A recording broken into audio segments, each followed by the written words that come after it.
তোমাদের কাছে একটি অনুরোধ যে তোমরা প্রতিটা গল্প, প্রতিটা কবিতা, প্রতিটা নাটক তোমরা নিজেরা পড়ে আনন্দ উপভোগ করো। ভিডিওটিতে আমি আমার যে ভাবনা প্রকাশ করতে চলেছি সেই ভাবনাই যে তোমাদের মানতে হবে এমন কোনো কথা নেই। তাই তোমরা প্রতিটা রাইটিং নিজের মনের মতো করে পড়ো, পড়ে নিজে আত্মোপলব্ধি করো। সো হ্যালো গাইস, চলে এসেছি আমরা নতুন একটা ভিডিও নিয়ে।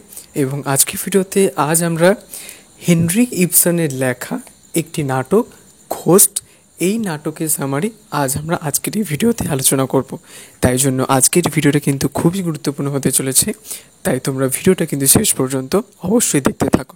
তাহলে চলো শুরু করা যাক হেনরিক ইবসনের লেখা ঘোস্ট।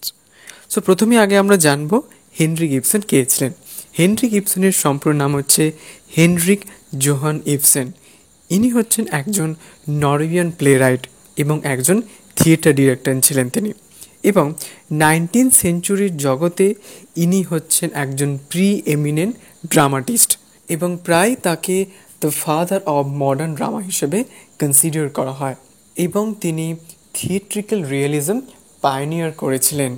সো আমাদের মনে প্রশ্ন আসবে, তাহলে থিয়েট্রিক্যাল রিয়েলিজম কি? চলো দেখা যাক। থিয়েট্রিক্যাল রিয়েলিজম হচ্ছে এক প্রকার একটা ড্রামাটিক এবং একটা থিয়েট্রিক্যাল একটা মুভমেন্ট, যেখানে আমাদের রিয়েল লাইফ এবং সোসাইটিকে যেখানে ডেপিক্ট করা হয়, কোনো রকম কোনো আইডিয়ালাইজেশন বা রোমান্টিসিজম ছাড়া। এবং আমাদের আজকের যে নাটকটির নাম রয়েছে ঘোস্ট, এই নাটকটি 1881-এ পাবলিশ করা হয়। এবং এই নাটকটি হচ্ছে 19th সেঞ্চুরির মরালিটি ওপর একটা কমেন্টারি। তাহলে চলো শুরু করা যাক হেনরিক ইবসনের লেখা ঘোস্ট। তো প্রথমে এই নাটকের মধ্যে আমরা যে সকল থিমসগুলো দেখতে পাবো, যেমন রয়েছে হাইপোক্রিসি অফ সোসাইটি, এবং তারপর the burden of the past, moral corruption, hereditary guilt, এবং হচ্ছে at last freedom versus conformity. এই সকল থিমগুলো আমরা আজকের এই নাটকে দেখতে পাবো। তাহলে চলো। তো প্রথমেই হচ্ছে নাটকটির 3টে অ্যাক্ট রয়েছে, তো আমরা প্রতিটা অ্যাক্টের সামারি আলোচনা করব। তো প্রথমেই হচ্ছে অ্যাক্ট 1, যেখানে নাটকটি শুরু হচ্ছে প্যাস্টর ম্যান্ডার্স, যিনি মিসেস অ্যালভিংয়ের বাড়িতে আসেন একটি অরফানেজের ফান্ডিং ফাইনালাইজ করতে। এবং প্যাস্টর মেন্ডার্স হচ্ছেন একজন কনজারভেটিভ রিলিজিয়াস ফিগার। এবং তারপরে এই অ্যাক্টে মিসেস অ্যালভিংয়ের সন অসওয়াল্ড, যিনি একজন ইয়ং আর্টিস্ট, তিনি প্যারিস থেকে অনেক বছর সময় কাটানোর পর তিনি তার বাড়িতে ফিরে আসেন। এবং অ্যাক্ট 1-এ আমরা দেখব যে সেখানে মিসেস অ্যালভিং ও প্যাস্টর মেন্ডার্স তারা উভয়ে কথা বলছে মিস্টার অ্যালভিং বা ক্যাপ্টেন অ্যালভিংয়ের সম্পর্কে, যিনি সমাজের বুকে একজন খুবই অনারেবল ম্যান, কিন্তু তিনি হচ্ছেন একজন ইমমরাল ব্যক্তি। এবং ক্যাপ্টেন অ্যালভিংয়ের এরকম খারাপ ব্যবহারের জন্য তার স্ত্রী মিসেস অ্যালভিংকে প্রচুর কষ্ট পেতে হয়। এবং মিসেস অ্যালভিং তিনি এই ক্যাপ্টেন অ্যালভিংয়ের জীবন থেকে চলে যাওয়ার জন্য চেষ্টা করছিলেন, কিন্তু প্যাস্টর ম্যান্ডার্স তাকে বললেন আবার ফিরে যেতে। এবং মিসেস অ্যালভিং তার ছেলে অসওয়াল্ডের মধ্যেও যেন সেই তার বাবার ক্যাপ্টেন অ্যালভিংয়ের মধ্যে যে সকল খারাপ বৈশিষ্ট্যগুলো ছিল সেগুলো যাতে তার সন্তান ইনহেরিট না করে, তাই জন্যই তার সন্তানকে তিনি প্যারিসে পাঠিয়ে দিয়েছিলেন। এই বলে অ্যাক্ট 1 শেষ হচ্ছে। এবার যা যাক অ্যাক্ট 2-তে, যেখানে অসওয়াল্ড মিসেস অ্যালভিংয়ের বাড়িতে থাকা একটি মেড সার্ভেন্ট রেজিনা, তার প্রতি যে অ্যাডমিরেশন সেটা তিনি এক্সপ্রেস করেছিলেন। এবং মিসেস অ্যালভিং জানেন যে রেজিনা হচ্ছে ক্যাপ্টেন অ্যালভিংয়ের একজন ইললেজিটিমেট ডটার। কেন ইললেজিটিমেট ডটার?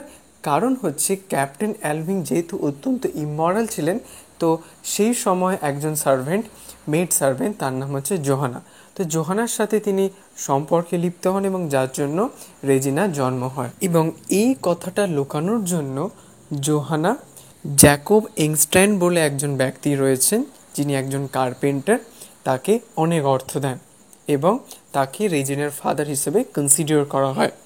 এবং অ্যাকচুয়ালি জ্যাকব এনস্টাইন তিনি হচ্ছে তার পার্সোনাল প্রফিটের জন্যই এই সম্পর্ক তিনি গ্রহণ করেছিলেন। এই বলে অ্যাক্ট 2 শেষ এবং লাস্ট অ্যাক্ট সেটা হচ্ছে অ্যাক্ট 3।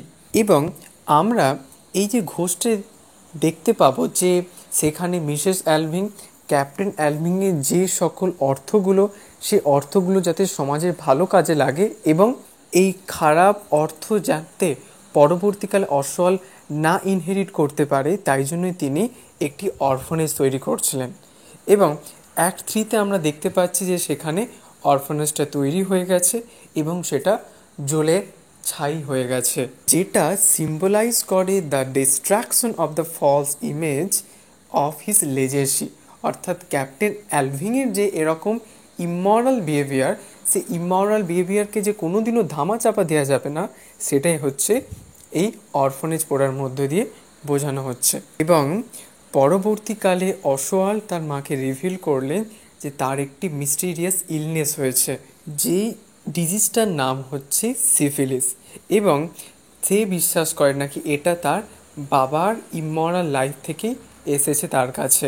এবং যখন অসহ্যকর যন্ত্রণা হচ্ছে, তখন অসওয়াল তার মাকে বললেন যে মরফিনটা তাকে দিতে, কিন্তু মিসেস অ্যালভিং না দেওয়ার কারণে তার সন্তান অসওয়াল্ডের মৃত্যু হয়। তো এইভাবে ঘোস্ট এই প্লেটার মধ্যে দিয়ে হেনরিক ইবসন দেখাচ্ছেন যে অসওয়াল্ডের বাবা যেমন ইমরাল বিহেভিয়ারের সাথে যুক্ত ছিলেন, যার জন্য তার সন্তান অসওয়াল্ডের মধ্যে এই সিফিলিস নামক মারাত্মক রোগটা এসেছিল। তো এইভাবে হেনরিক ইবসন আমাদের যেটা দেখাচ্ছেন যে আমরা কোনোদিনও আমাদের অতীতের যে কর্ম, সেই কর্মের ফল আমরা কোনোদিনও ধামাচাপা দিতে পারবো না, সেই কর্মের ফল আমাদের মুখোমুখি হতেই হবে। তো এই ছিল আমাদের আজকের নাটক হেনরিক ইবসনের লেখা ঘোস্ট। তো আজকের এই নাটকটি তোমাদের কেমন লাগলো অবশ্যই তোমরা কিন্তু কমেন্টে জানিও। আর যদি তোমাদের কোথাও কোনো প্রশ্ন থাকে অবশ্যই তোমরা কিন্তু কমেন্টে জানাতে ভুলো না যেন।